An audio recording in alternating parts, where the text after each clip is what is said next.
suivez BB24 et vous faites bien. Bienvenue au journal. Démarrage hier 13 avril du jeûne musulman. Une occasion pour les fidèles de s'approvisionner en vivres et produits de première nécessité. Les produits sont-ils abordables sur le marché? On le saura dans un instant. La dépression, une maladie qui se caractérise par une grande tristesse, un sentiment de désespoir ou une perte de motivation. C'est un trouble qui peut être à la fois biologique, psychologique et social. L'éducation à la sécurité routière, milieu scolaire, on en parle, une solution à la prévention des risques d'accidents. L'état des lieux en la matière au Bénin, on le fera avec le directeur général du Centre national de sécurité routière, Aubin Adoukono. Hier, 13 avril, marque le début du carême pour la communauté musulmane. Une période de jeûne durant laquelle les fidèles musulmans s'approvisionnent en quantité suffisante afin de respecter ce pilier important de leur religion. Mais combien coûtent les vivres sur le marché? Qu'il s'agisse de fruits, de légumes ou autres produits alimentaires, pourront-ils être à la portée de tout musulman? Eh bien, une équipe de notre rédaction s'est intéressée à ces questions. Son constat, certains produits ont augmenté de prix de façon drastique. Reportage. Des étalages aux couleurs rouge ou verte qui n'attendent qu'à être pris d'assaut par les clients. Justine est la propriétaire de l'un de ces étalages. Ce début de carême musulman semble bien différent à ses yeux, comparativement aux années antérieures.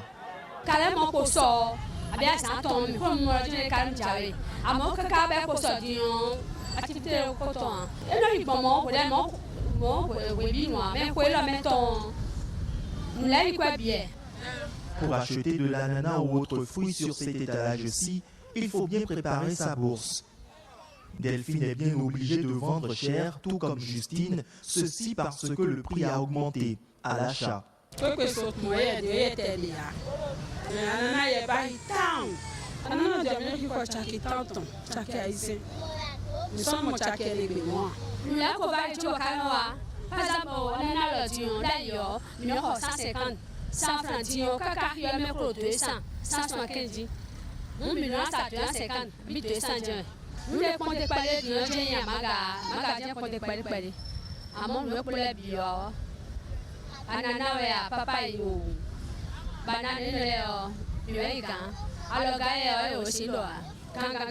Les fruits ne sont pas les seuls à avoir augmenté de prix, les légumes aussi.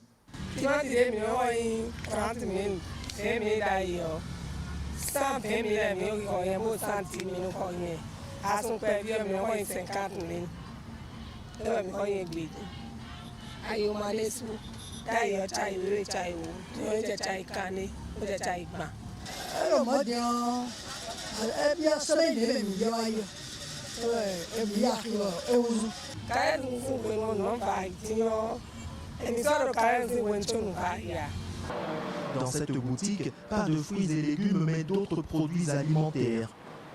Ici également, les prix ont connu une hausse. Aujourd'hui, par exemple, je suis allée au marché, j'ai pris le sucre, ce que j'ai acheté la semaine passée à 22 300, c'est passé à 22 700. Donc, ils ont augmenté un peu. Le lait aussi a augmenté de prix. Les prix de plusieurs produits connaissent une hausse sur le marché alors que les fidèles musulmans démarrent leur jeûne. Les vendeuses veulent croire que ces derniers pourront sortir nombreux afin qu'elles ne connaissent pas de mévente. Intéressons-nous à ces moments difficiles que nous vivons à tout âge de la vie.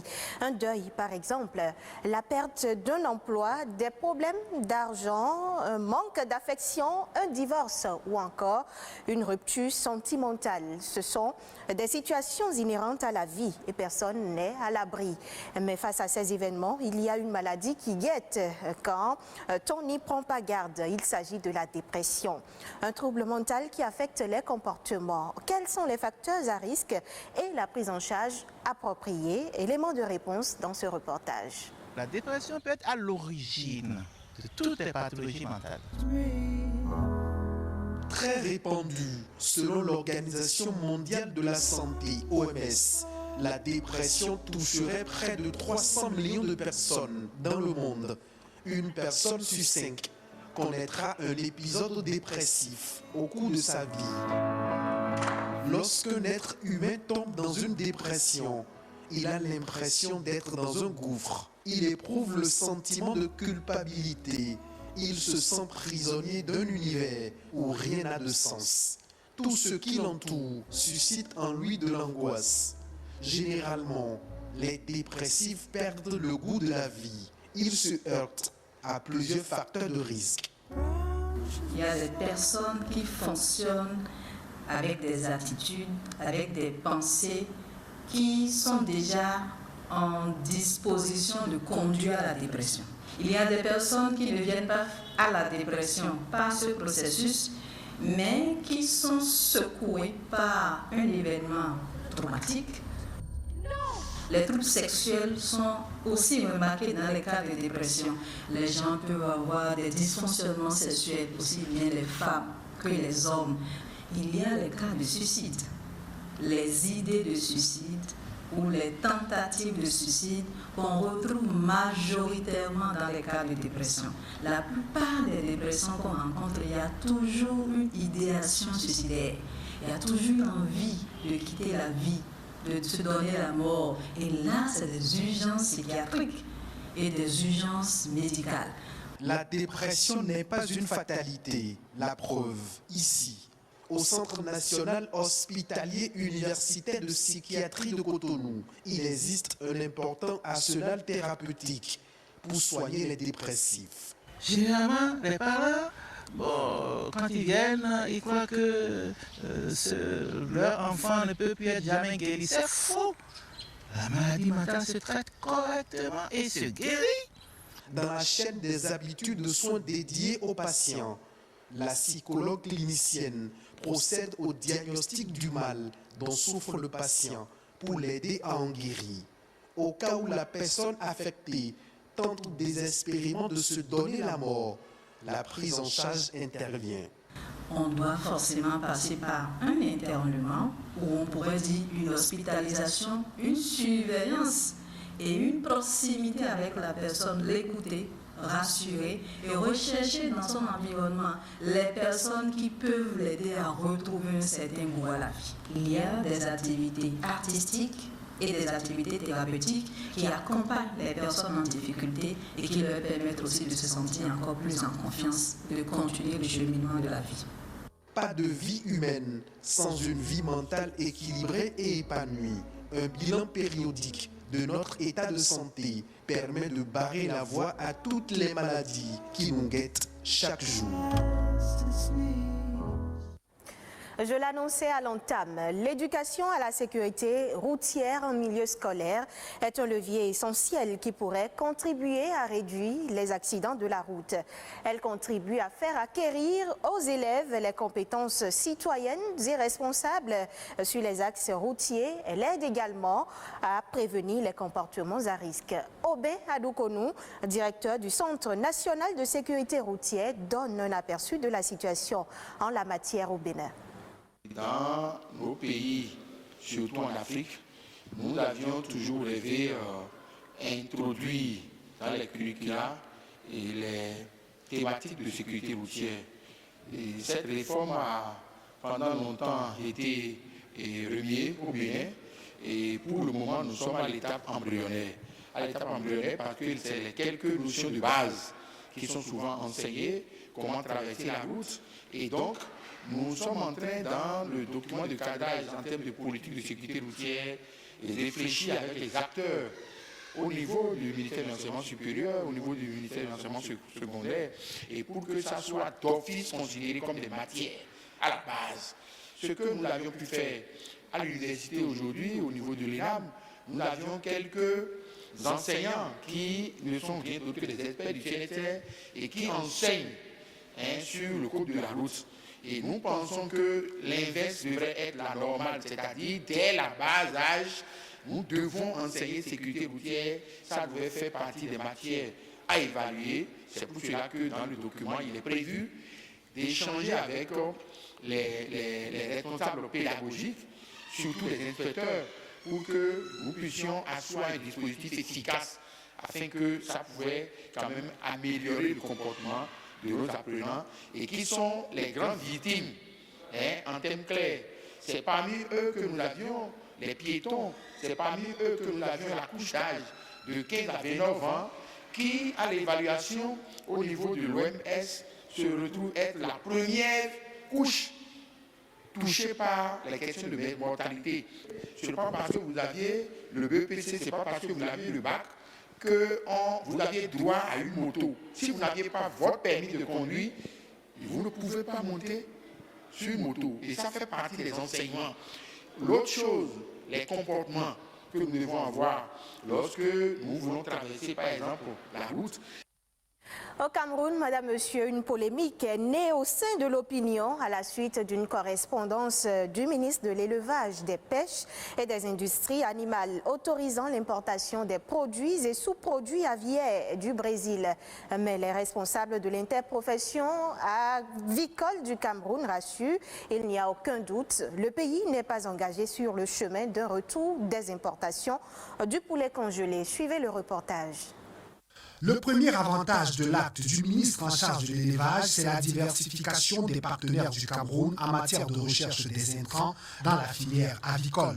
La note ouvre une brèche de coopération avec le Brésil.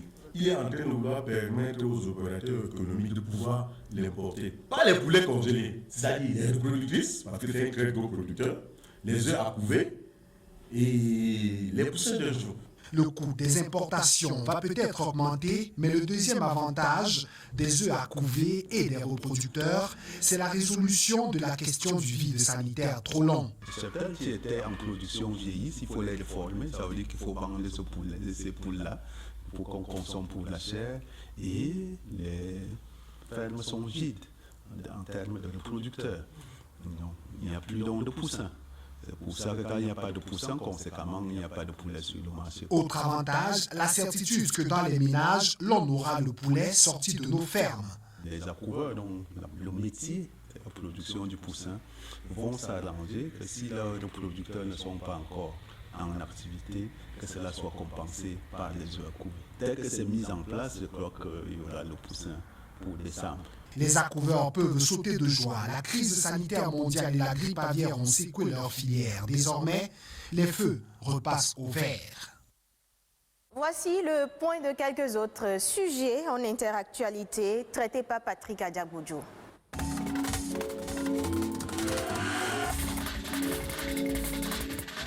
En raison des importants risques de transmission à l'homme de nouvelles maladies infectieuses, plusieurs organisations internationales, dont l'OMS, ont demandé ce 13 avril 2021 la suspension dans le monde entier de la vente de mammifères sauvages vivants sur le marché alimentaire. Selon ces organisations internationales, la transmission du coronavirus d'un animal sauvage à l'homme est l'une des théories favorisées par les experts mandatés par l'Organisation mondiale de la santé qui enquête sur l'origine de l'épidémie. Outre la suspension des ventes, les organisations internationales demandent une amélioration des règles d'hygiène et d'assainissement sur les marchés traditionnels et une réglementation pour contrôler l'élevage et la vente des animaux sauvages qui sont destinés à être vendus sur les marchés pour la consommation humaine.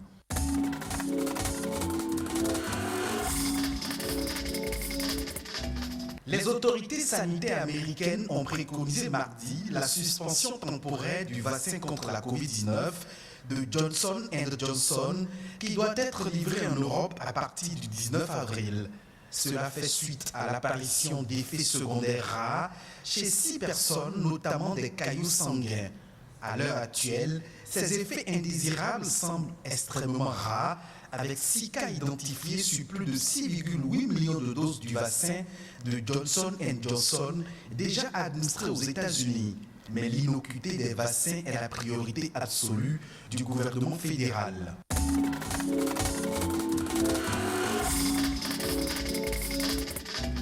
Le Japon s'apprête à déverser en mai plus d'1 million de tonnes d'eau contaminée par la catastrophe de la centrale nucléaire de Fukushima.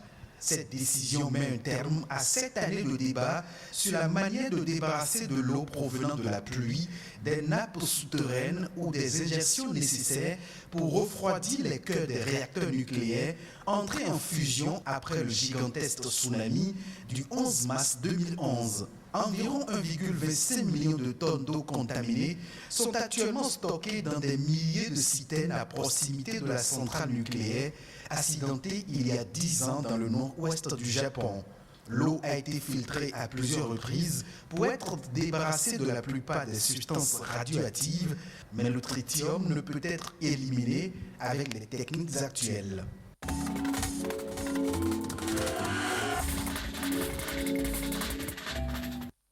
Stop et fin de ce journal que vous pouvez suivre de nouveau sur le site web de l'ORTB. Merci à tous pour votre fidélité renouvelée.